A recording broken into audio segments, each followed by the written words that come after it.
Did you hear about the sculptor who specialized in historical autonomy? His work was quite penetrating. Why did the archaeologists include the phallus carving in the museum exhibit? It was a standout piece of history. And one more. How did the philosopher respond when asked about the importance of historical phalluses? He said it was all about intellectual stimulation.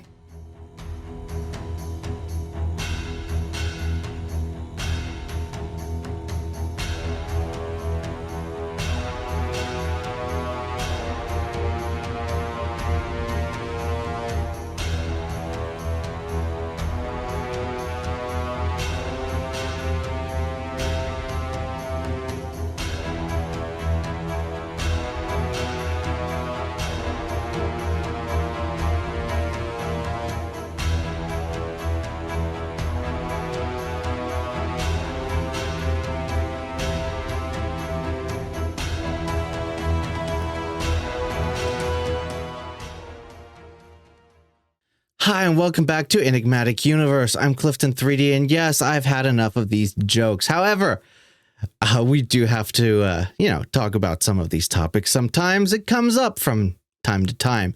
And exactly today is one of those days that we will actually be talking about something very hard. I mean, phalluses. Phalluses. Right, in history. Famous ones, even. Eight of the most famous, greatest phalluses of all times.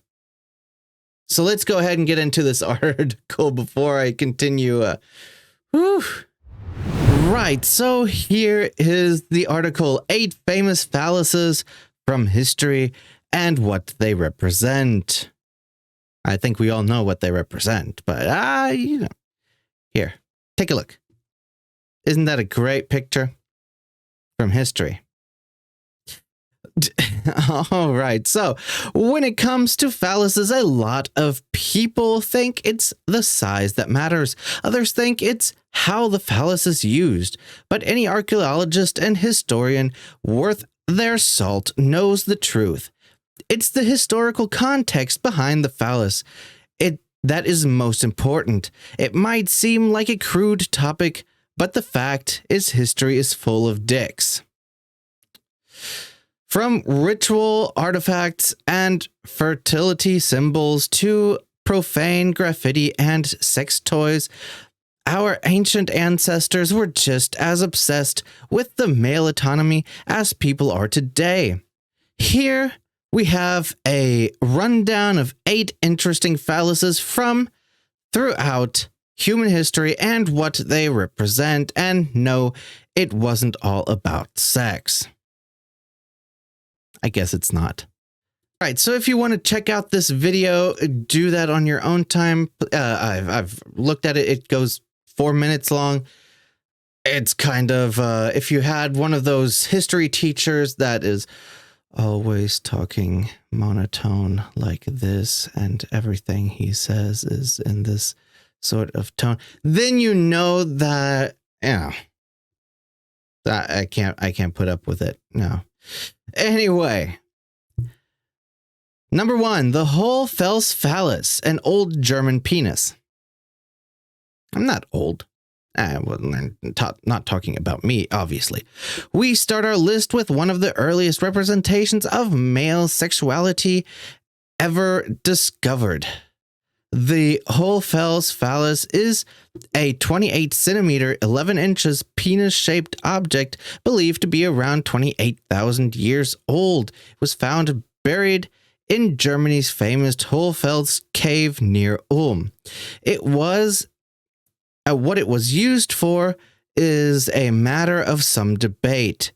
It was intricately carved from a mammoth tusk, and much workmanship appears to have gone into it. Some historians have suggested it served as a fertility symbol used in ancient fertility rituals. This is, of course, the obvious answer. Every time an ancient phallus is found, historians point to fertility rituals. I believe we even went through this one the 28,000-year-old dildo. I have a video. I have a video. Go check that out if you're interested in knowing more. And maybe it wasn't just for, rituals. Maybe women back then also knew lust. Women knew, what it felt like to insert. Just saying. I don't know. I'm not a historian. The Hohlfeld's phallus, aged about 27 to 30,000 years, discovered in 2004 in Cave Hohlfelds in the Ark Valley near Schecklingen, Germany. This is it, I suppose.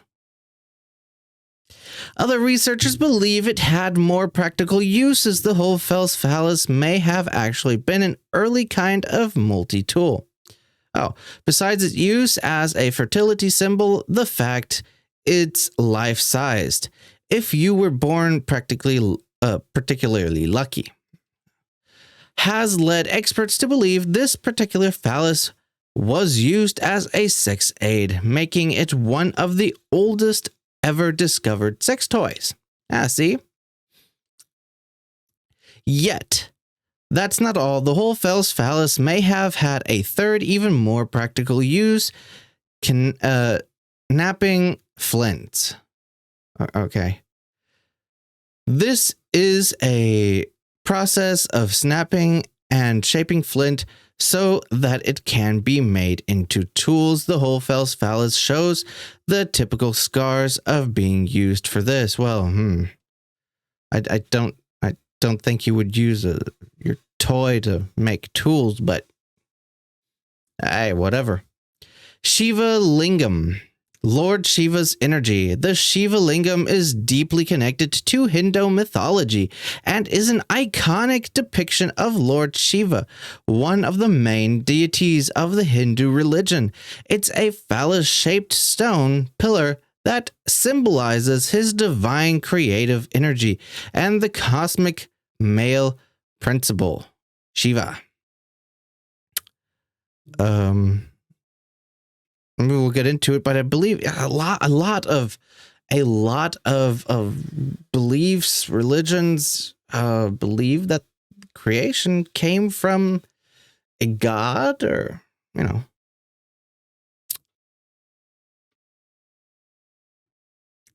making a happy ending.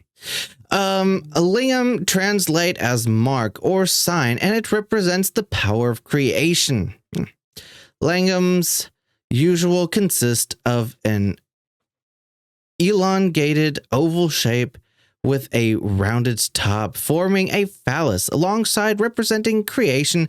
The lingam also marks the union of the masculine and feminine energies, encompassing both creation and destruction. Okay, so if male is creation, then female is destruction. Clearly, that is what I get out of this. This is, I think, worldview renewed. That's it. No changes at all. Shiva lingams can usually be found in temples that are dedicated to Lord Shiva. The lingam is worshipped as a formless manifestation of Lord Shiva, and as a potent symbol of fertility, regeneration, and spiritual awakening. As such, it is bathed with water, milk, and other sacred substances as a mark of reverence. Oils, maybe. Just saying. Shiva lingams are beautifully carved, and every part of their form holds meaning. They embody the concept of the internal cycle of life, death, and rebirth. Its smooth, rounded form represents purity and wholeness, while its upward pointing nature signifies the upward journey of consciousness towards enlightenment. See, the male autonomy is enlightenment. I like that. Number 3. All phalluses, the Cern Abyss giant. Very well endowed. Okay. In the case of the Cern Abyss giant, size clearly did matter. Carved into a hillside in Dorset, England, the Cern Abyss giant is believed to be thousands of years old. The geograph depicts a male figure wielding a club while sporting a particularly prominent phallus. Said phallus is an impressive 30 meters. 98 feet long. Yeah. Imagine the blood rushing to that one. Ooh. The origins and purpose of the Cern Abyss giant remain a subject of speculation. Some theories suggest that it represents a fertility symbol, of course it does, or a depiction of a pagan deity associated with virility and procreation. Others propose it could have served as a territorial mark or held ritual significance for ancient communities. And looking at this, it does kind of look like those ground paintings in South America.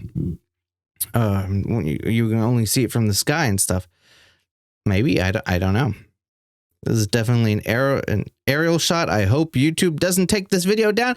It is art, YouTube, this is art. It's not me showing off phalluses. It's art. Historical art. Over the years, the giant phallus has become an iconic symbol associated with the site, and it has become regarded as a symbol of male potency and sexual power. Due to its chalky nature, the phallus has to be frequently maintained and rechalked to preserve its distinctiveness. The Cern Abyss giant and his impressive phallus are a major tourist attraction, and people from all over the world visit to admire this geoglyph. Sorry about that one. It has become a popular landmark and continues to spark fascination and debate regarding its origins, purpose, and significance in ancient times. Now, number 4, the Vandalanda phallus, Britain's oldest sex toy. Well, okay, Britain's, I guess. All right. Well, but it's not the oldest sex toy. We already learned that. 28,000-year-old dildo. The phallus is 2,000 years old. Is a 2,000-year-old Roman relic. It was found in 1992 near the ancient Roman fort of Vindolanda, located along Hadrian's Wall. Originally, it was listed as a darning object, a pestle, or a good luck charm used to ward off evil, which isn't terribly exciting. However, when researchers took a second look at it, another use came to mind. A 3D scan showed that both ends of this 13 centimeter, 6.3 inches phallus-shaped object have been worn smooth with use. This led researchers to conclude it had either been used for one of the above, or more excitingly, as a sex aid. While they're not sure, the fact that the Vindolanda phallus is life-sized, wooden, and worn smooth has led researchers to conclude it was most likely used as a sex tool of some sort. This would make it a rather exciting discovery. We know from Roman artwork that the Romans and Greeks made use of dildos, but few archaeological examples have been found. It is believed to be the first known example of a non-miniaturized, disembodied phallus made of wood in the Roman world. This isn't to say the Vindolanda phallus was necessarily used to give someone a good time, however. The Romans weren't above using dildos as torture devices, used to assert their dominance over prisoners and reinforce their power disparities. The fact that the Vindolanda phallus was found at a fort could point to this more disturbing use. Number 5, Roman penis graffiti all over the place. I'm not going to make that joke. I'm not going to make it. Following on from that, perhaps the soldiers stationed at Vindolanda Fort were just a little immature.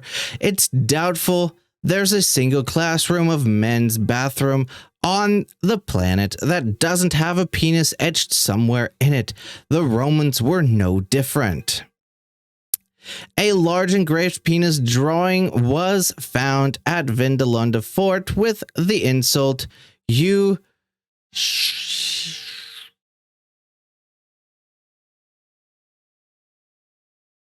I don't know what it means. What? Okay, so I'm really hanging on this one. I don't know what means. Anyway, carved above it, juvenile, yes, funny a bit. Of course it's funny. What does this phallus symbol mean? Simply put, just like certain young men today, the Romans found it funny to carve enlarged phalluses into walls. The archaeologists at Vindolanda Fort weren't even particularly surprised to find it. So far, they found 13 such carvings along Hadrian's Wall. You know what? But women like drawing penises too. Admit it. I've seen you do it. And it's not just Hadrian's Wall. Lots of ancient Roman sites have penises scrawled all over them. Perhaps most famously, the wonderful preserved town of Pompeii and Heracleum, I'm sorry about that, features some hilarious bawdy graffiti. For those interested in Roman history, looking at penis graffiti is just an occupational hazard at this point. It sure is. But from what I heard, look, Pompeii was kind of a,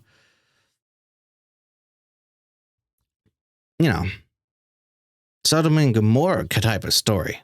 They were filled with, things like that. Number 6, Turin Exotic Papyrus, an early sex manual.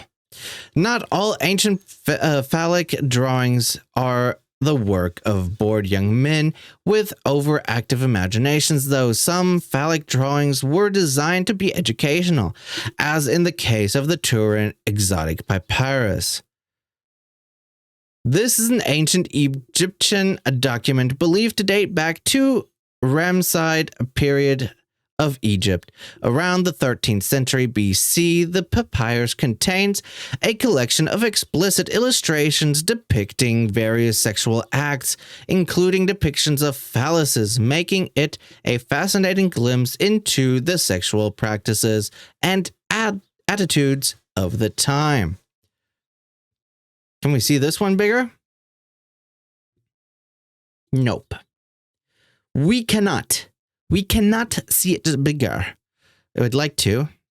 The phallic drawings found in the Turin Exotic Papyrus serve as a testament to the ancient Egyptians' openness and acceptance of sexuality. These drawings display an understanding and celebration of sexual pleasure and desire with the context of their culture. The phallus, as a symbol of male sexual power and fertility, was a prominent element in these illustrations. While we can't be sure, it seems likely that the papyrus was created to serve as a form of sex manual or guide, providing instructions or inspiration for sexual rituals and acts. It offers valuable insights into ancient Egyptian beliefs and practices surrounding sexuality, and emphasizing its importance in the context of fertility, pleasure, and divine power. Right, so number 7. Well, that definitely looks like what could this be used for? Stop the video right now. Comment down below, what was this used for? Do not read. Comment down below what you think it was used for. I know you can. Come up with something. Now, play it once you've commented. Just continue watching. It's fine. Whatever. Torre de Myra, medieval stone penis, a violent purpose. Ooh, a violent purpose. Okay. We tend to think of medieval Europe as being fairly prudish, not at all, and repressed, but a stone relic found just outside of Torre de Myra in Spain is anything but. The stone penis, roughly 6 inches in length, has been dated back to the 15th century Spain and is believed to have been used during Spain's Hermandino War. I'm sorry if I mispronounced that. Clearly, if you've been watching this video, you know I can't pronounce shit. War. 2 peasant upbringings against the kingdom of Galicia, noble rulers. The stone penis was found at the ruins of Torre de Myra, a medieval tower that fell during the peasants' revolt. So, what did the tower's occupants need a stone penis for? The answer is much weirder than one might have guessed. Historians believe the stone penis was used as a sharpening stone for swords.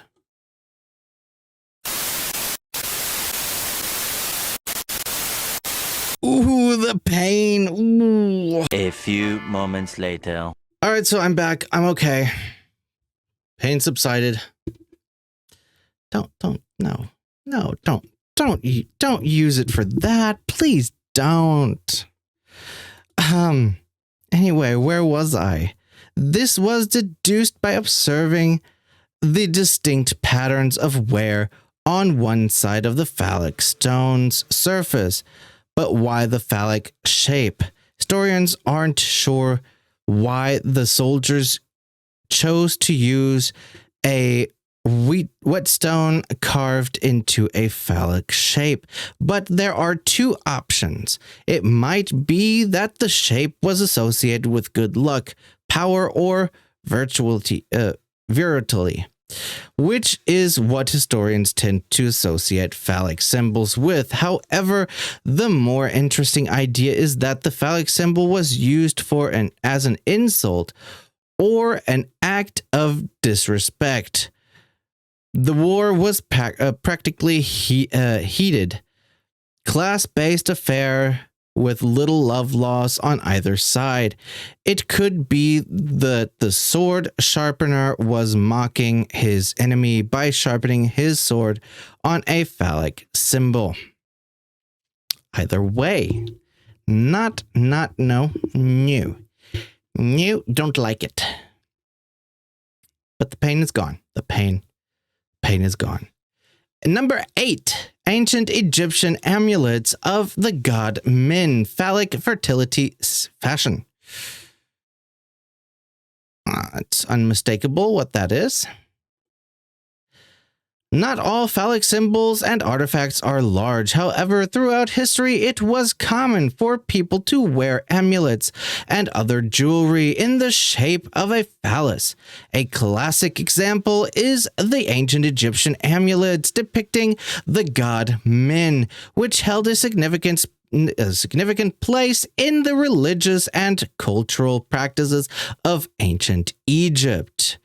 Min was usually portrayed as a fertility deity and was associated with procreation, sexual potency, and agricultural abundance.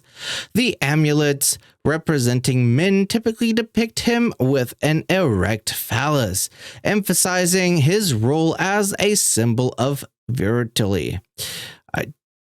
I know I'm mispronouncing that quite a few times, and procreative power. These amulets were believed to possess protective qualities and were worn by individuals seeking fertility, protection during childbirth, and overall well-being.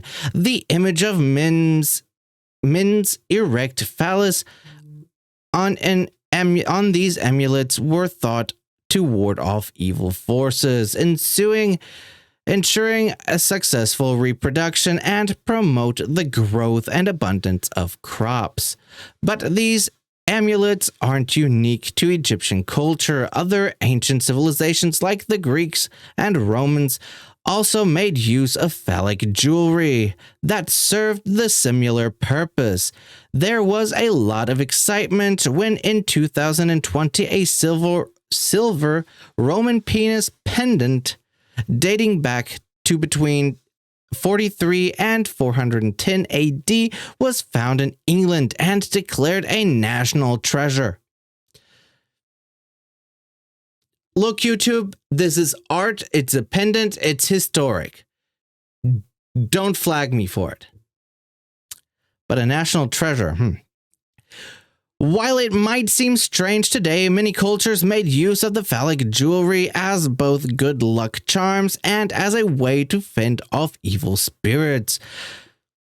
Houses have been found in Pompeii with large penis drawing etched above their doorway for just this purpose. Now to the conclusion, there are many more examples than these in ancient phalluses. Humans have been obsessed with genitalia since our earliest days, and museums and dig sites across the globe are full of phallic symbols. While it is funny to think about today, these symbols often held important meanings to their respective civilizations. People put a lot of trust into these phalluses to help them conceive, grant them healthy harvests, and even protect them from evil.